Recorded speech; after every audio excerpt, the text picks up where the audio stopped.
Thank you, Elgin. Yeah, no problem.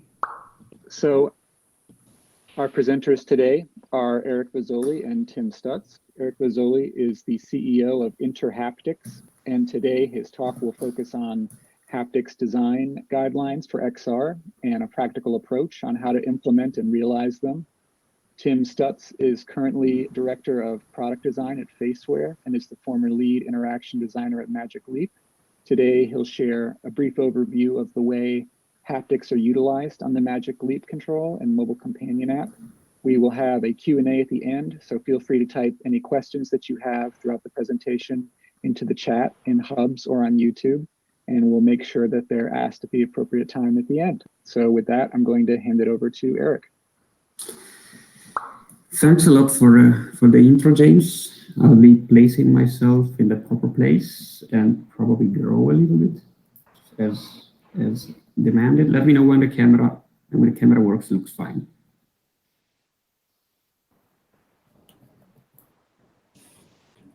Is it fine right now?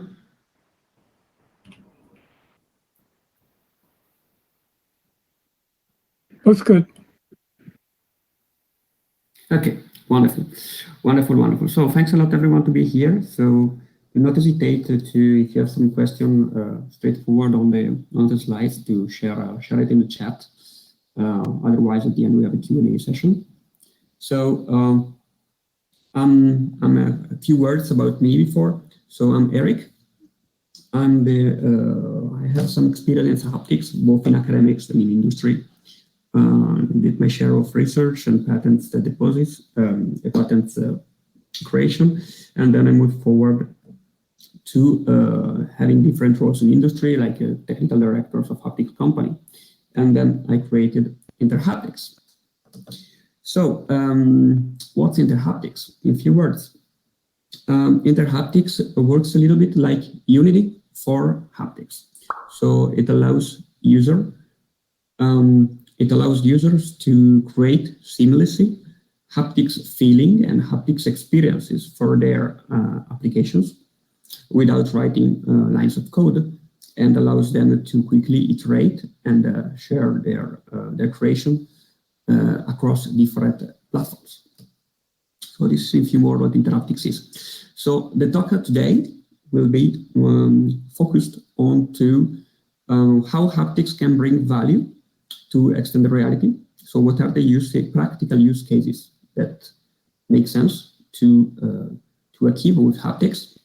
We spend a few minutes to talk about the sense of touch, so how we do perceive the sense of touch as humans. And then we will have multiple practical use cases where we show with the use of Interhaptics how you can create haptic experiences specifically for accessibility, and in a really easy way. And we'll be discussing about how these experiences can bring value to VR, and how these can expand the user accessibility of the use cases. So, first things first, what's haptics? Haptics is every kind of technology that is related to the sense of touch. So everything which is around our capability to manipulate and receive a feeling from the sense of touch is haptics. And also all the group of technologies that allows you to feel a sense of touch are targeted as haptics. And for example, the vibration motors on your telephone is haptics, as well as if you have an Apple Watch, that's haptics also. But one thing to clarify at the beginning of this discussion is that we are, from a haptics technology point of view, we are far, far away from the capability to simulate.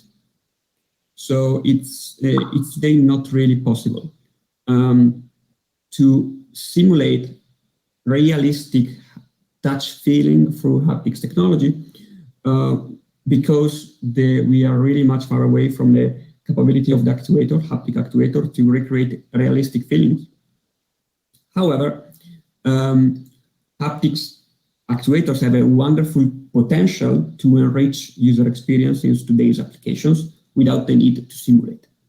So this is extremely important to bear in mind when we everyone approach the understanding of haptics and the haptics experiences, because it's never good to sell the dream about being able to feel, for example, texture, in VR, while that's not possible with today's technologies. And also, probably in the next 10 years, we will have a lot of problems to arrive there. If you're more interested to know why, there is wonderful publications about that, and I can direct you to that. So let's dive in a little bit on the different use cases, what haptics can bring as a value for VR.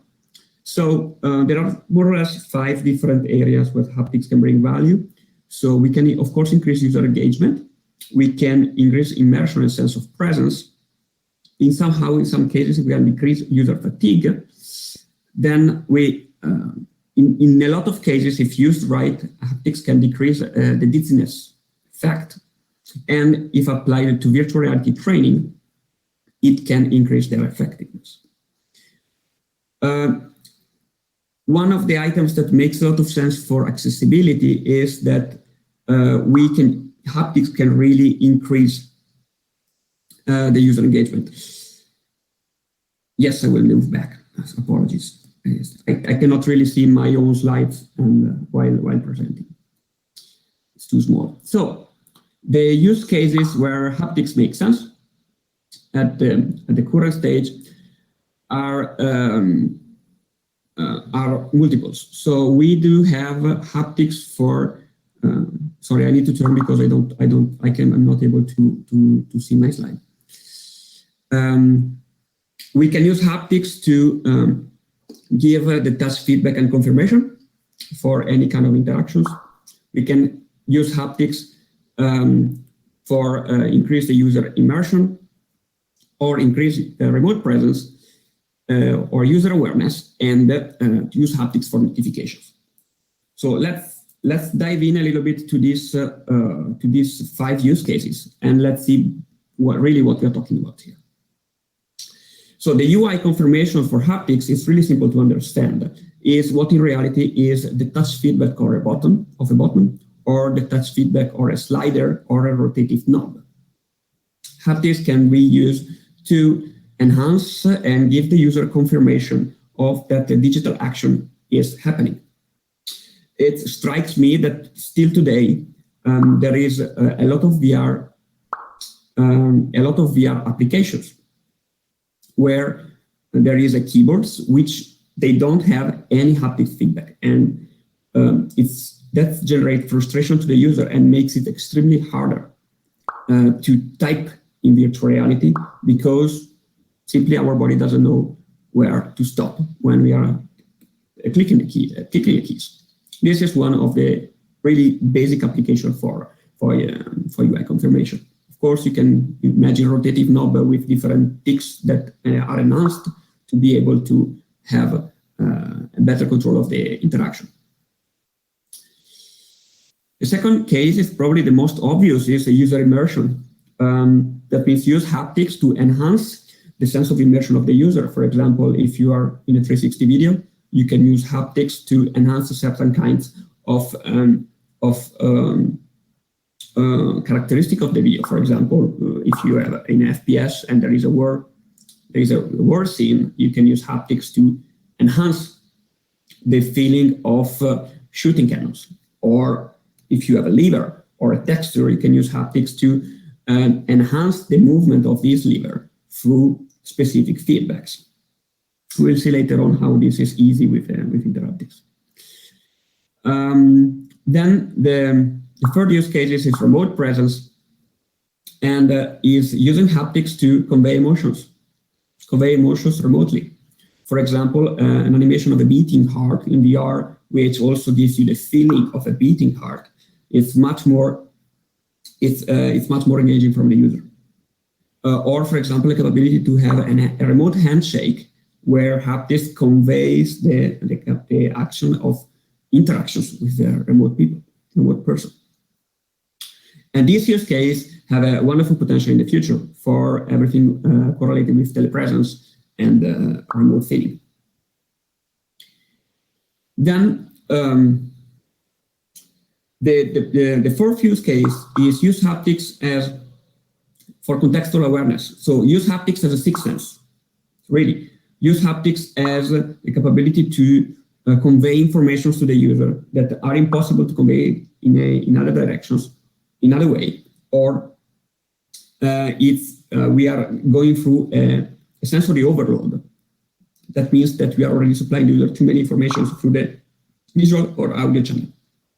For example, the necessity to turn left, or the necessity or the incoming danger of something that is happening. And this is one of the really cool application of haptics that is not at all explored, which can give the user, especially in virtual reality, a lot of different information, because we have two different haptics devices in VR, which are the two controllers, which are not usually exploited today. And the fifth one is probably the most obvious, is to use haptics for notification. So notify the user that something is happening. And in this case, there is Apple, which is doing wonderful work with the Apple Watch, and which we're discussing today in LinkedIn with probably one of the participants to the meetup. He's really capable to distinguish. She's deaf, and she's really capable of distinguish which kind of notification she received, a call or an SMS, through the different haptics patterns that exist, and which is really, really great for avoiding sensory overload and allow the user to really use this private channel, which is the sense of touch. So these are more or less the 5 use cases. We will see a more actionable way how to achieve that in the end, but I would like to spend a few minutes on how touch perception works. This will really help a little bit to understand which is the design process that an app creator should go through when thinking about haptics in his own application. Yes, Meryl, I'm talking about you. Thanks for the comment before. Haptics, the sense of touch, goes through the perception of tiny sensors that we have in our fingers. So I didn't switch on the camera, but we have 1,000 of them, for example, in our fingertip. And this mechanoreceptor responds to how much our skin is pressed or stimulated in different way. We have, and mostly of them are on the surface. We have 3 or 4 kind of them. We don't have to go through this thing. It's not important. The only thing that's important to remember is that when we poke our skin with anything, with our finger, we are touching anything, the local mechanoreceptor near the skin starts to communicate through nerves that goes up to the brain, spiking, which are tiny electrical signals that travels across our nerves and arrives in our somatosensory cortex, and that are interpreted as feelings, touch feeling. And how this mechanoreceptor encode a different touch feeling is not at all understood today. It's not like for eyes or ears, where we have a really good understanding of the different color perceptual cell in the retina, then transmit then in the brain the specific signal of a specific point of our image. Touch is really not well understood today. And also there is also the items that the touch perception is actually really complex. For example, touch perception is divided into tactile and kinesthetic, and tactile is everything which is related with your skin. So vibration, temperature, sleep, contact location, pressure, all of them are perceived through how your skin behaves when you're touching something. And then we have the kinesthetic information, which are mostly about the strength that you are using to manipulate an object and the orientation of your body. These two together are perceived through mechanoreceptors and are transmitted to your brain, and then they are perceived as a touch feeling. And this is quite important to keep in mind, because this will help us in the design process later on. So haptics in general is decomposed in 2. We have And haptics, that is manipulation of object. So I grab an object and I manipulate it. And you see why this makes a lot of sense for VR, because we are interacting with object all the time. And the fact that I'm exploring and feeling an object with my hands or my body, or someone is touching me. And this is like a reactive touch feeling. So why this division makes sense in VR?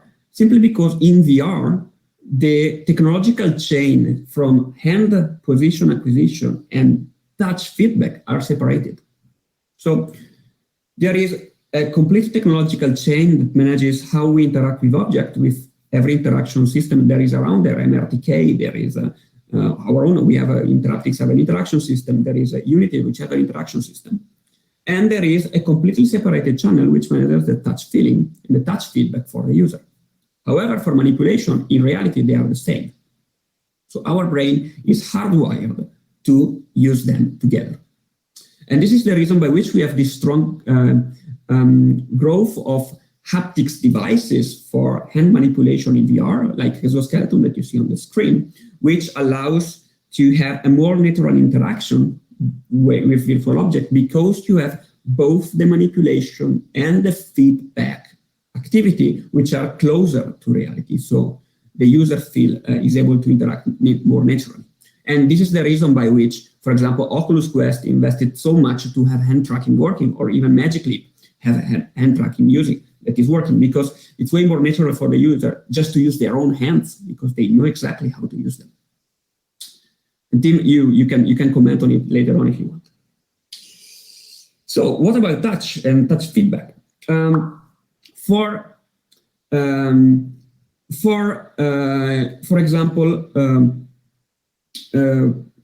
for images, for vision, we know that we see in 3 colors, mostly in someone sees in 4 colors, but more or less the amount of signals that we can perceive is pretty much understood. For sound is the same. We know pretty much well how many different channels, different spectral channels we can perceive with the audio. For haptics and for touch, we really don't know it. We don't really know which are the basic component of a touch feeling, and there is a lot of different theories that are being proposed. There is one of them that I think it makes sense to show here, and which really will help us to understand a way to design haptics in VR. It is the theory of the 15 dimension of touch, which has been proposed by SimTouch, which is a Californian company which is digitizing the touch sensation of fundamentally a lot of materials, and is working in the industry for that experiences. And they propose a 15 dimensions that allows them to describe in detail a touch sensation. However, when you look into that and we cross this with the incapability of today haptics actuators to render well reality, we see that we have texture and frictions which are planar sensation. That means they exist when you are sliding over a surface. And we have stiffnesses, which is a sensation that exists when you are pushing against the surface, or it is a force that is counterbalancing your movement. Then we have a temperature sensation, which is temperature feeling, which allows you to feel the heat and feel the heat transfer. And in these 3 big groups, we forgot about probably the most used haptics sensation in today's technology, which is vibrations. Because vibrations in nature don't exist. They just exist in earthquakes. And vibrations feeling are completely man-made and completely technology-made.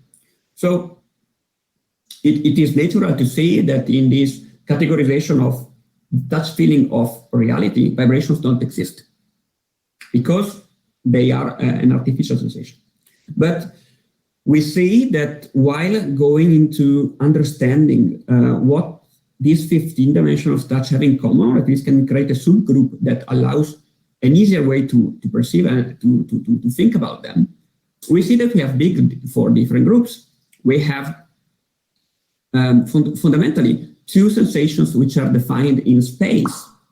One of them is the texture, that happens when you're sliding over a surface, and one of them is stiffnesses, which are forces, which happen when you're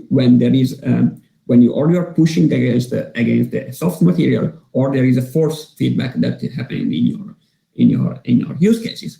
And two of them are based on time. One is vibrations pattern, and the other one is heat transfer pattern, which is temperature perception. We see here that right now we have four different sensations, and with four different digital haptic sensation, we can start to apply and to use these four big groups in a practical manner to integrate within digital technologies these four approaches to haptics for different use cases. So, based on this, what we Interhaptics did, we created a haptic designer based on these four different sensations that you see here. If we go in the back of the room, we have a video over there that will help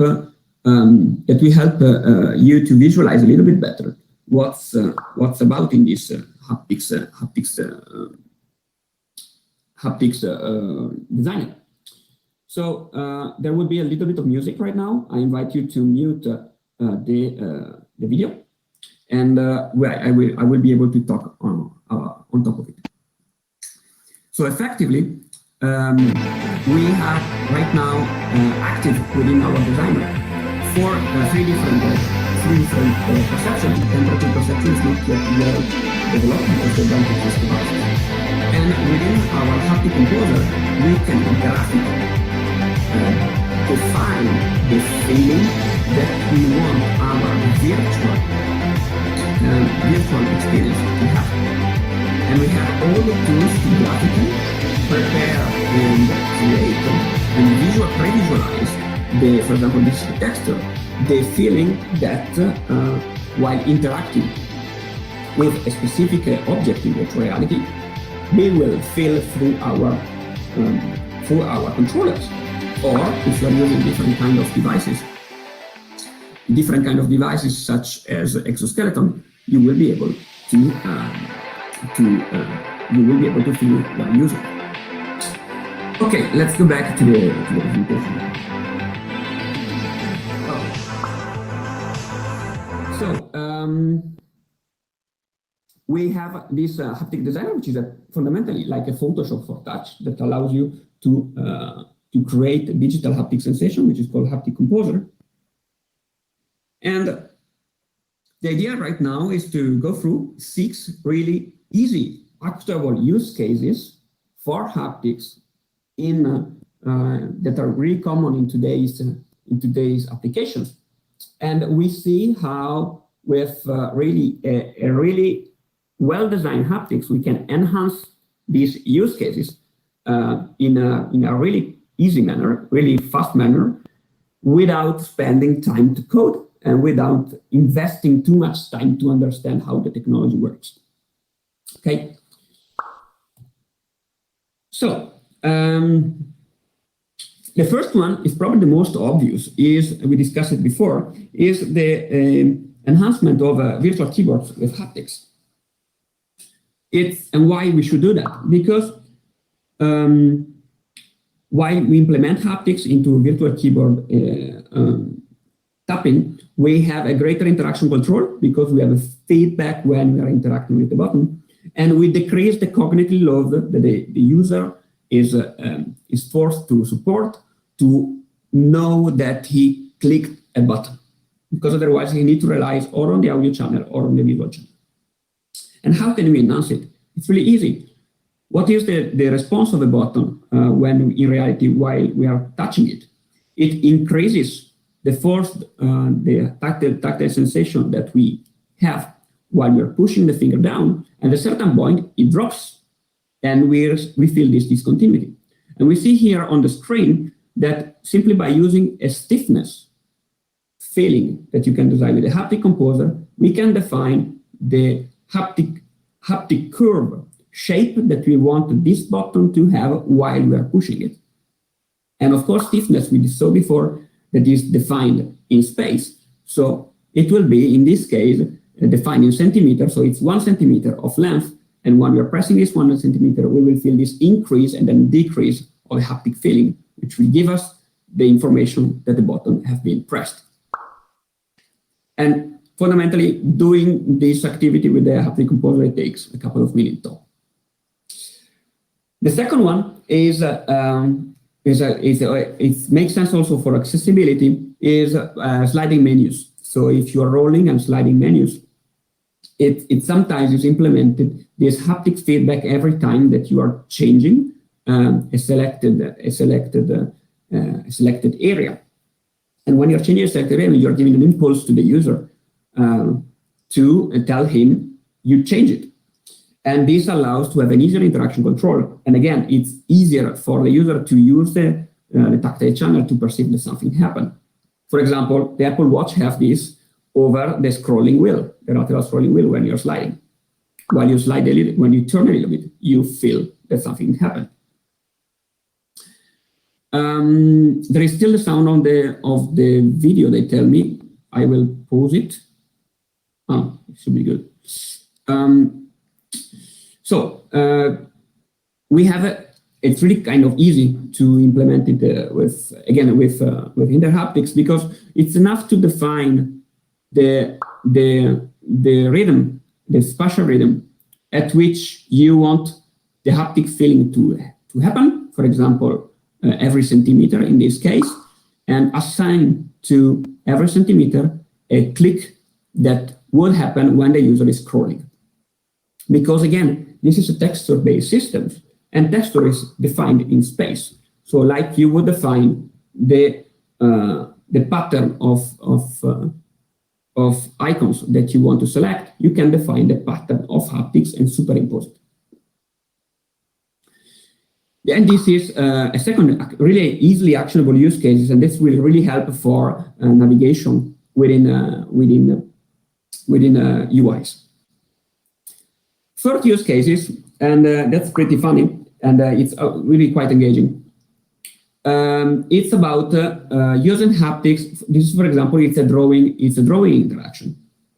In this case, in reality, when you are having a drawing interaction, you are feeling the sensation transmitted through your pen, for example, all along the bodies, and you perceive it with your finger. And what you're feeling through your pen, it's a texture. It's the texture of the paper or the texture of the material that you're writing on. Why don't do the same in virtual reality? Why can't we supply the person designing in 3D with a tactile feeling to tell him what he is drawing, and complement the experience of drawing in 3D with a tactile channel, with different feeling, with a different, for example, colors or brushes that he is using in 3D to design. And again, doing this with Interhaptics is extremely easy. You just define the texture, which is a space-based, because you are interacting with space. And you define the different patterns that you would like your experiences to have. And this pattern will help the user to know instinctually what he is doing just by doing it and feeling it through their hands. And this can generate a really, really good feedback in the user, because he comes back to strategies that he uses in reality, and he understands exactly what he's doing because he is doing with his own hands. And one of the last one is guidance information. So in haptics, in VR, we have two haptics devices, one left, one right. We can use these haptics to tell them to turn left or turn right. And in this case, we can use vibration patterns where we can modulate the amplitude of vibrations as a function of how much the user should turn. And then we can use this haptic channel to guide the user left or right while he is interacting with your own application. And this is extremely important, for example, for people who cannot really see well or cannot really hear well, and where you cannot really use these two channels and rely on them for them to be able to guide within your own application. And you can decrease the sensory overload and leave the application as is and use this haptic channel to guide the user in VR. This is extremely interesting because for the first time, users have two haptic devices in two hands, instead, for example, for a phone, which have just one haptic device. And for phones, these things doesn't work. Google have it for turn-by-turn applications. But the problem is that there is just one actuator and it doesn't give you any geometrical information. So for phones cannot work, but in VR it can absolutely work because you have two actuators. And the last one that I want to talk here is about, again, using haptics for complementing and giving contextual information, and is, for example, a distance from an object. And here again, we can use the vibration patterns, and we can modulate vibration amplitude and repetition to give the user an information of how far away he is from an object. You experience this one every day in cars when you have a parking assistance and you have sound that supplies you this kind of information. You can do exactly the same in VR through haptics and not use sound, so giving you, and this is the idea, is to give you contextual information through the tactile channel, which allows you to decrease cognitive overload on the visual and sound channel. And the last one is the interaction confirmation that is really, really useful for training. And it's interesting to enhance grab and release actions while performing a procedural training through two different haptic patterns that allows the user to have a sensory confirmations that he executed an activity. And this is used as a learning reinforcement during the performing of the scenario. And this again helps you to avoid to use too many colors, red colors, green colors, to give the user the confirmation that something happened. And by relying on the touch channel, you can simplify the UX and UI of your application and focus for a clean experience for the user by leveraging the tactile channel to give the user relevant information. If you want to know more, we have a full Udemy course on haptics design for XR with a more expanded version of this first slide and 5 practical use cases in Unity 3D using Interhaptics that you can download for free on interhaptics.com if you're interested in using your application. And 5 different tutorials which explain to you how to use the product for realizing one use case for each one of the 5 categories that I described before. So UI confirmation, notification, remote presence, immersion, and the last one was, I can't remember right now. So it's the 5th one. And in this case, if you want to go more and dig deeper and start your exploring, you don't have to think, and you don't have to learn. Start from zero. We want to give you all the learning resources that you need to start to approach the haptic design for your application, specifically for accessibility. And I close here with a couple of takeaways that haptics can really reinforce and enhance user experience in XR. And the process to think about haptics in VR or in XR can take inspiration from reality, but you need to be reimagined to take it to understand the constraints of haptics technology. Pretty much like the beginning in VR, people were simulating, and then a way to do good VR become widespread through experimentation and user feedback. In this case, we want to give you really a kickstart with a lot of best practices already done, and you can build upon them without the need to do too much exploration. And the third one is that we in Interhaptics provide a haptic composer, which allows really fast interaction of haptics prototyping and implementation, and allows quickly to introduce haptics in your VR application, specifically in this case for accessibility. And I thank you all for your attention. I think I was in time.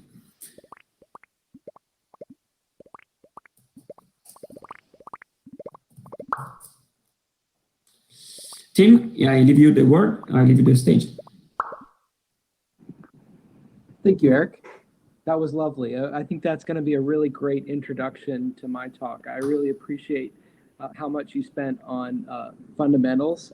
And I'm going to delve now into a specific use case. Let me go ahead and migrate over to the front here. My avatar, for some reason, I can't get the avatar to go down to the ground. It might be up pretty high, but as long as I'm not in the way of the screen, I guess that's fine. Let me rotate around. Okay, how is it here? Can you all still see the screen okay? I'm not blocking anything? Okay. If someone could go ahead and open the privileges up in Mozilla so I could share my display. I will do that right now. Also, I want to just confirm, I'm going to put this in a text message as well, but is everyone able to see the captions at the bottom of the screen? I just want to make sure. Meryl was coming into some issues with seeing things and having things load, so I just wanted to confirm that other folks see the right thing. The other thing to know is that you can click on someone and make them louder. You know, by you point your mouse at them, you put on the space bar, and then you can go plus sign above them and make them louder. So there's no screen at the moment, but Tim, you can now screen share, I think. So let me know if that button is up beside the mic. Yes, it's available to me. I'll go ahead and try doing that now.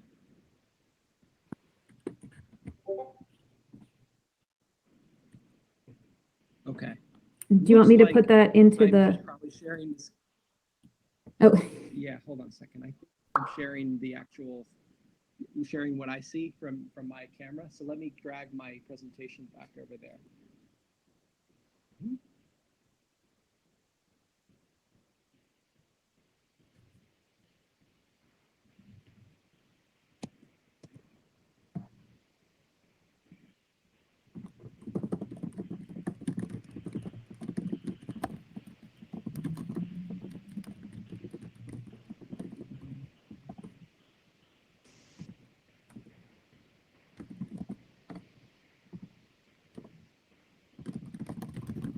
Okay, can everyone see my screen?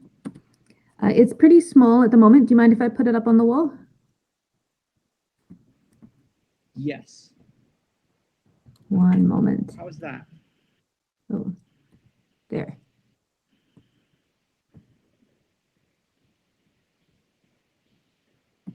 I'm not able to really see myself right now, but if you can just tell me that the screen is invisible, I think I'm ready to get going.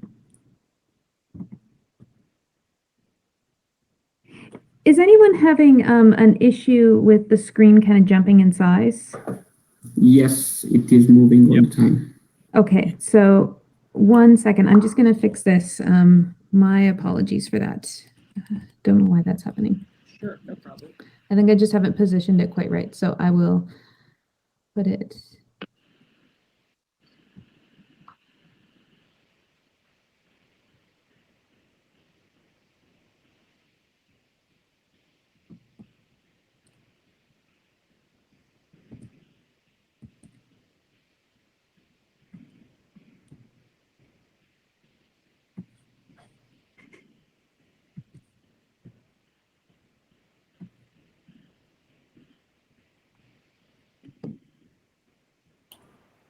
I'll edit this bit out on the video.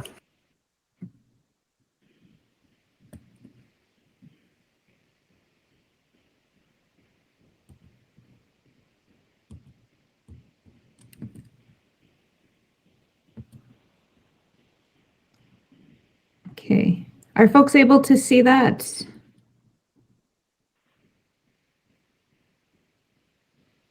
Yep.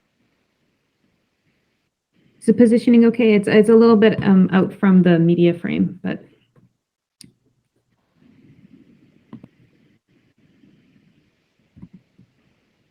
it's not his slides, it's Okay, his. are we good to go? yeah. So and then you'll just need to bring up your slides onto your screen. Perfect. Okay, I will do that. Okay. And now you should see my presentation in full screen mode, correct? Yes. Is that still too small for folks? I can Excellent. make it Okay. bigger.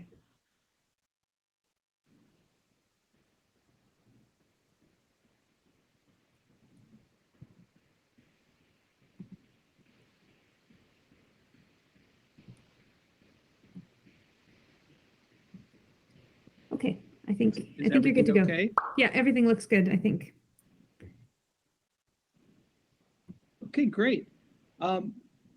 Eric, thank you for a great talk. That was an incredible foundation covering a lot about haptics and so forth. I feel really good that you were able to give our attendees a strong foundation there.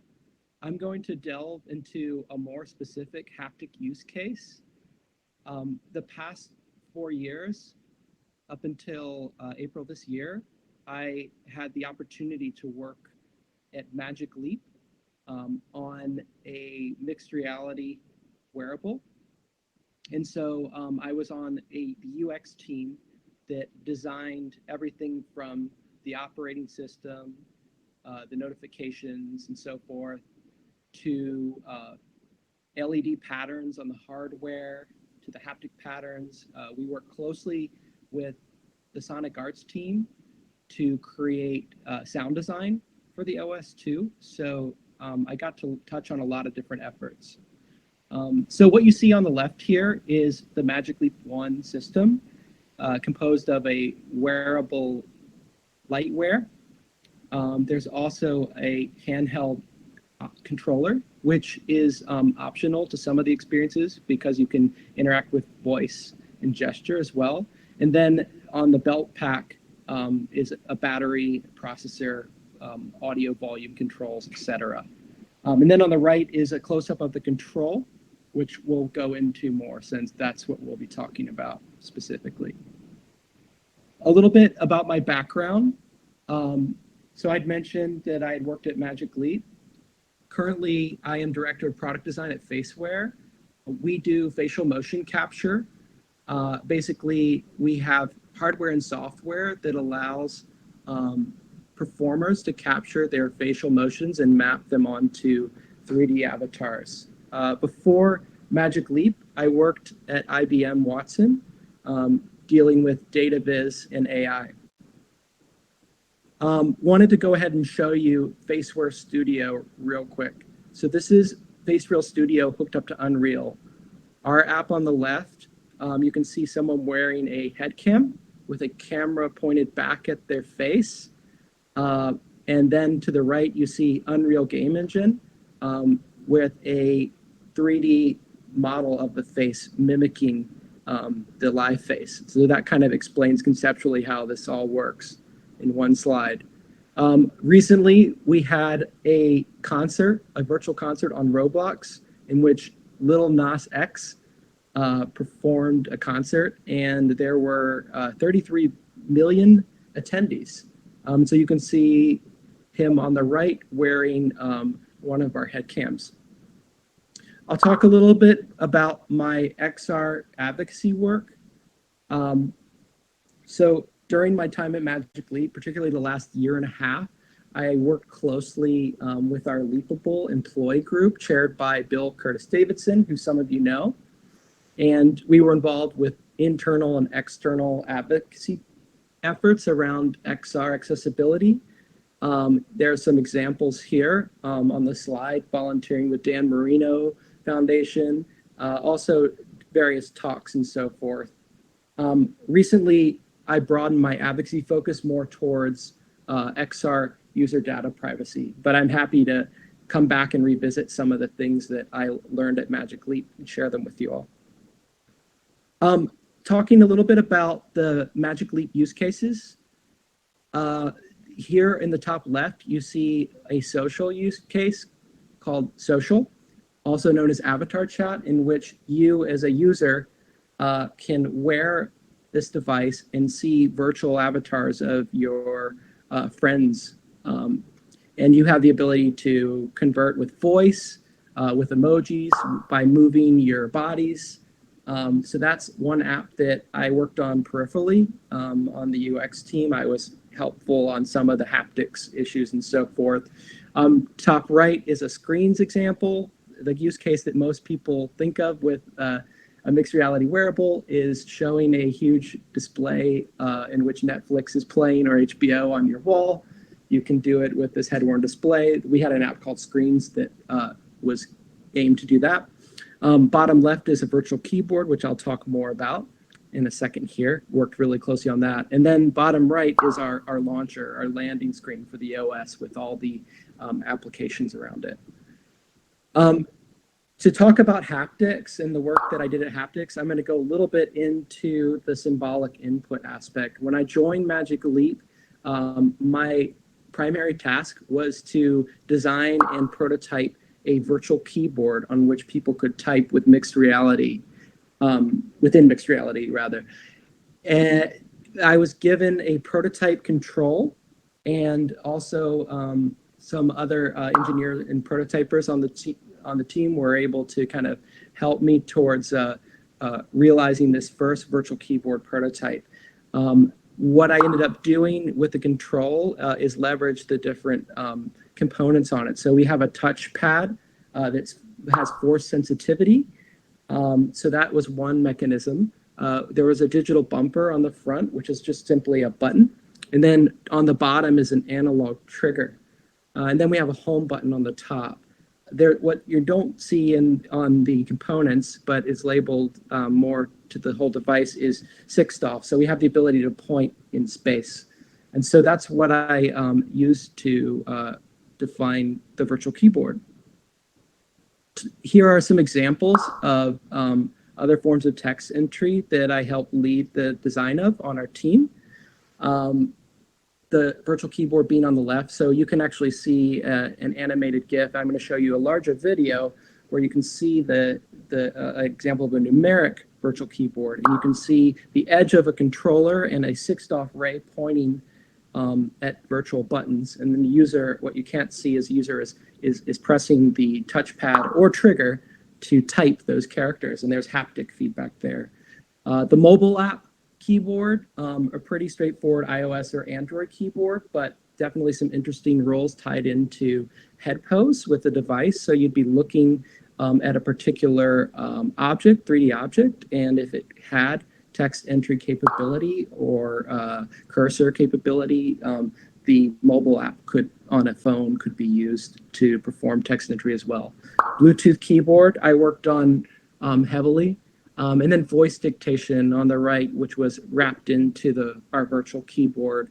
And one of the things from an accessibility standpoint that was really important to me and my team was allowing users the ability to shift seamlessly between these different modalities. So at any given time, you can pick up one device, drop another, cursor control transitions to the new device. I'll go ahead and show you.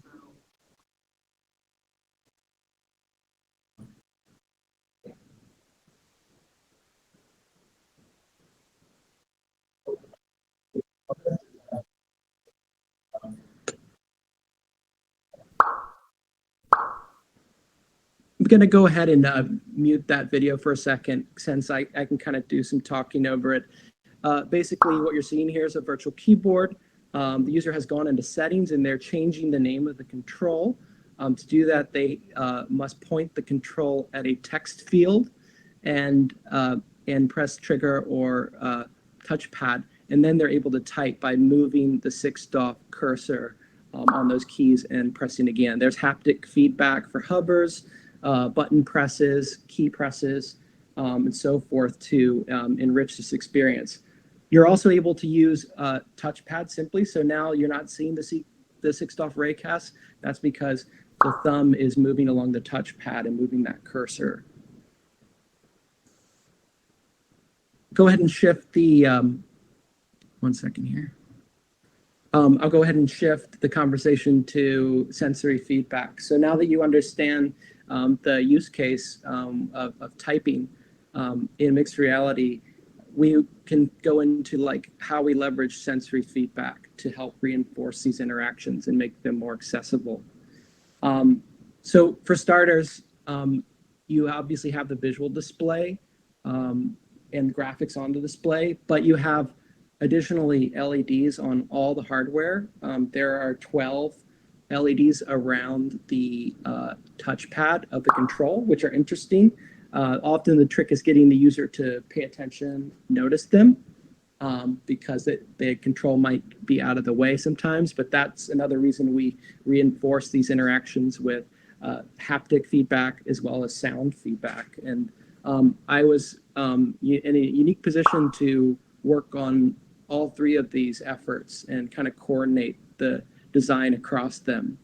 As you can imagine, some of the more important patterns featured both visual, haptic, and sound feedback all at once. For instance, like pressing a button, for instance, is something we very much want to accentuate with all three, whereas some of the others are purely visual or purely sound. In some cases, purely haptic. Here's a video of the controller. Mostly sharing this with you just so you can see the LED patterns on it. And you'll see them labeled in the bottom right. So this is pairing. And this one here is a sleep pattern. You can kind of see the slow breath. Shutdown is a sunset, kind of radial sunset. I'll go ahead and play that one more time just in case. The reason why I'm sharing that is because I'm going to show some haptic patterns that work in conjunction with these. So there's pairing again. Two blue chasers around the edge of the touchpad joining.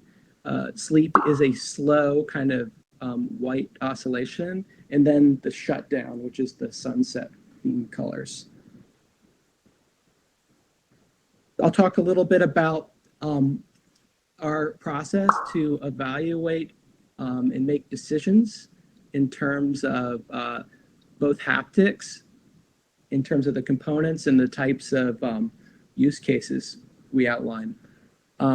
So I was involved at a pretty early stage where I mentioned I joined when we were looking at the controller and we had control prototypes, but we did not have a permanent haptic solution in the control. We knew at some point moving further along, we would have to make some decisions in regards to that before we entered mass production. So the UX team, mechanical team, electrical team, and human factors team all worked together to evaluate some different haptic options. So we looked at LRA haptics, linear resonant actuator haptics, which are probably best described as springed pistons, and then also ERM or eccentric rotating mass haptics, which you can think of as a kind of a lopsided haptic motor moving around circularly. The nice thing about the ERM is that it's very, very powerful and great for like rumbly sensations, but it doesn't fire up fairly quick. It doesn't have the snappiness nor the impulse that an LRA provides. We also, problematic with the ERM was this repeat typing scenario or repeat fire scenario. So if you were on the keyboard and you were typing very fast or typing a few characters in a row, you'd want to feel those as distinctly different haptic sensations. The ERM doesn't fire up quickly enough to accentuate each of those presses. So that proved to be kind of a deal breaker. In the end, we went with a LRA haptic called the Tough Type. To program those haptics, we built a Unity prototype in which we could alternate two variables, pulse count and pulse time. And it sounds archaic, but between those two variables, that was enough for us to generate the different haptic patterns across the OS, of which there were about 20. I'm going to show you some of those next, but before I get there, I'd like to mention one of the things that was a real challenge was dealing with things rumbling and shaking inside the control, and that impacted users' perception of premiumness with the control. So we had to try different frequencies that were aligned or misaligned with the resonant frequency of the control itself to get consonant and dissonant results. So yeah, just kind of to bring up the controller itself is yet like another instrument, like the body of the control is a part of this haptic instrument, and that became very clear. I'm going to move to cover some of the specific haptic patterns in the OS that I find most interesting. So I don't know if I'll be able to share my camera on screen today. I didn't see that option, but I can do my best to vocalize and describe these haptics in case we're not able to go that route. So the first pattern is called starting up.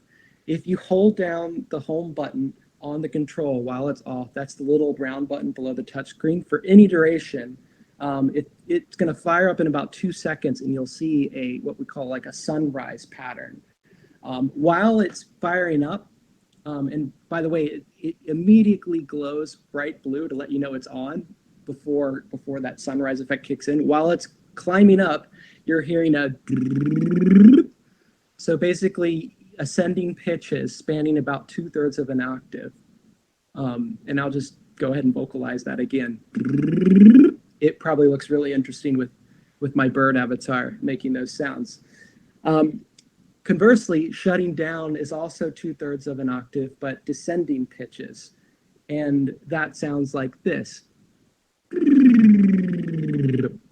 The actual animation is a lot quicker on the device. I don't know why, but that particular GIF for shutting down is quite slow. And then charging, if you were to plug in the control to a charge source, you're going to hear boom, boom, boom, boom, 2 small lurches about 0.2 seconds apart. And then you will see a graphic LED along the halo or the edge of the touchpad, conveying the charge level. The color green, if you are able to see color, indicates a healthy level of charge, but if green is problematic for you, you can use the percentage filled of the halo as an indicator of charge. So in this case, we're about 80% charge. And then lastly, you know it's charging, not just displaying charge, because you see it oscillating on that last level of charge, implying that it's increasing from maybe 80 to 81%. There's also a UI tap on the bottom right. So whenever you interact with the touchpad on the control, there's a nice glowing effect around the touchpad to let you know it's picking up anything. It's also nice just visually in terms of making the device, frankly, just look cool to see someone playing with this thing and seeing it glow as they use it. It doesn't consume too much electrical power. Here are some other more exciting haptic patterns. Well, actually, I mentioned the UI hover and how important it was. The GIF on the top left shows that. So as the user is pointing at a button with 6-stop or via the touchpad and moving across those buttons, you're hearing a very, very soft. It goes such a long way to accentuate the experience of typing on the device or using any kind of buttons. Just having that feedback is huge. We don't even use sound all the time with these kind of hover sounds, but we always accompany with hover. And you notice it very differently when you use, for instance, a touchpad on a physical keyboard where you don't have that haptic feedback going over a virtual button. You'll notice it right away that it's not there.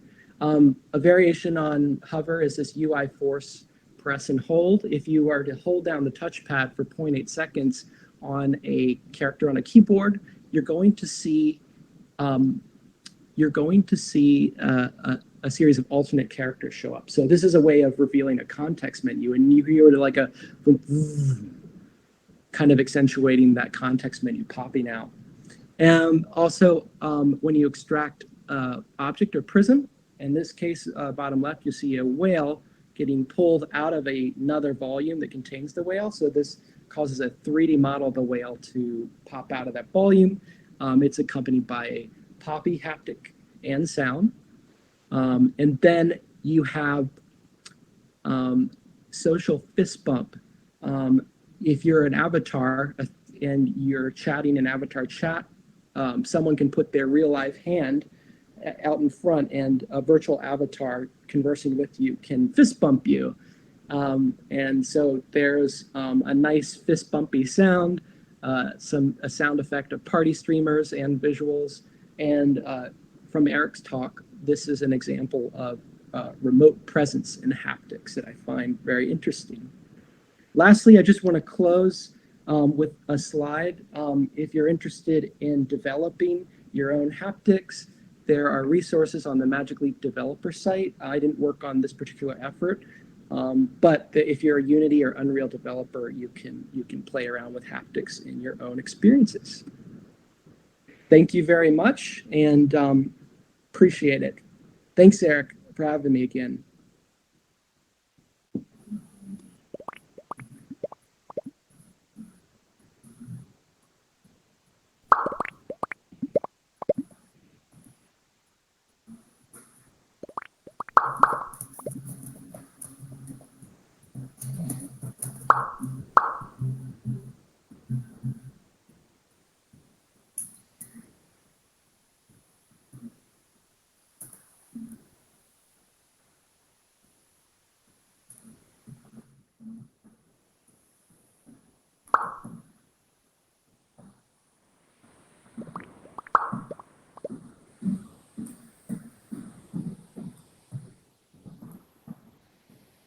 I think we have a Q&A, if I'm correct, right?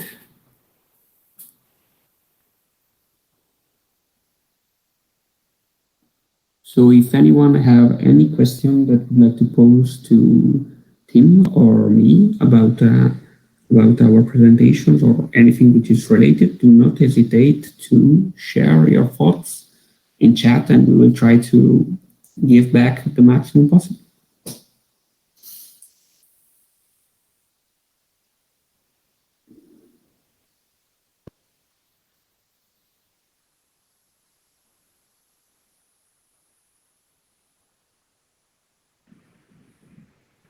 Feel free to also type them into the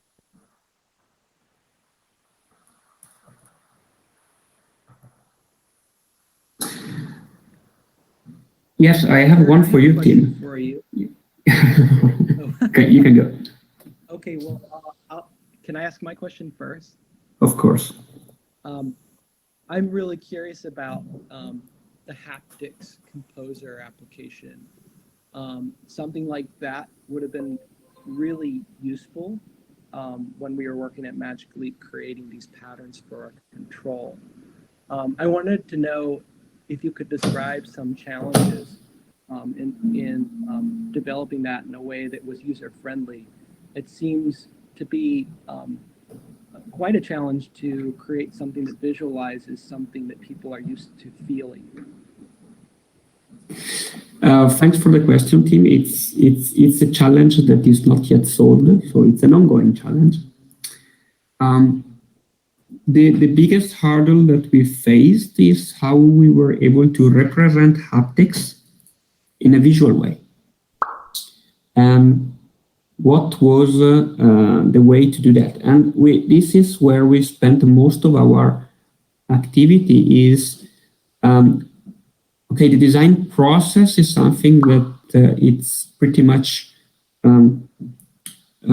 stoked on how the haptic renderer in the background works, but how we were able to give a preview of haptics without giving them any haptics feedback. So for this reason, we found three methods. One different for each one of the three mechanical feedback. One is textures, vibrations, and stiffness. For vibrations, for texture, we have the representation of the surface. So we see here in the background with the video, on the bottom right, we have a 3D preview of the virtual surfaces that the user would feel. For the vibration, we have a visual preview of a square that was smaller or bigger as a function of how strong the haptic was, and you were able to visualize the pattern. And for stiffnesses, that is still the hardest today.